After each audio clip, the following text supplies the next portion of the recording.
सेलू शहरात कोलकाता येथील RG Kar medical college येथील महिला निवासी डॉक्टर सोबत झालेल्या अमानुष कृत्य व निर्घृण हत्येच्या विरोधात कठोर कार्यवाहीची मागणी सेलू डॉक्टर असोसिएशनच्या वतीने हॉस्पिटल बंद ठेवून शनिवार 17 ऑगस्ट रोजी उपविभागीय अधिकारी संगीता सानप यांना निवेदन देण्यात आले।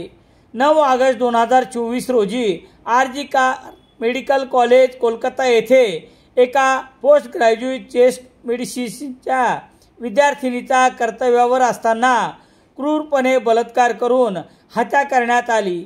या भीषण घटनेने वैद्यकीय क्षेत्रासह देशाला धक्का बसला आहे।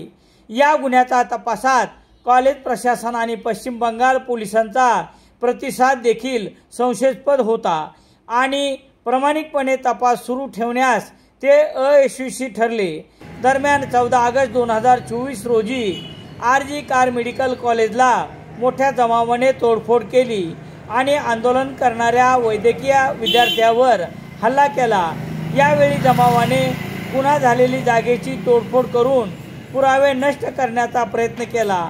हा घटनाक्रम डॉक्टर विशेषतः महिलेच्या हिंसेच्या वाढत्या धोक्याचा आणि वैद्यकीय सुविधांमध्ये सुरक्षेच्या आवश्यकतेचा संकेत देते। या गुन्ह्यातील पीडितेच्या समर्थनार्थ हिंसाचार विरोधात आम्ही सेलू डॉक्टर असोसिएशन जाहीर निषेध करतो।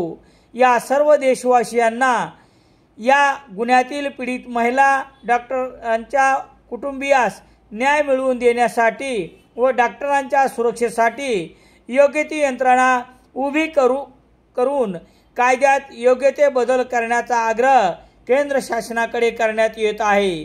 यासाठी डॉक्टर असोसिएशनचे अध्यक्ष doctor Ruturaj Sadegaonkar, doctor Balasaheb Jadhav, doctor Ashish Mehta, doctor Sanjay Rodge, doctor Sunil Kulkarni, doctor Arvind Borade, doctor Vijendra Nagori, doctor Rajendra Gath, doctor Kailas Awate, doctor Suvarna Naiknaware, doctor Anupama Jawalekar, doctor Ashwini Gaikwad, doctor Anurag Jogdand, doctor Paresh Binayake यांच्यासह शहरातील सर्व डॉक्टर यांनी आपली हॉस्पिटल शनिवार असताना देखील बंद ठेवून या निषेधात सहभाग घेतला आहे।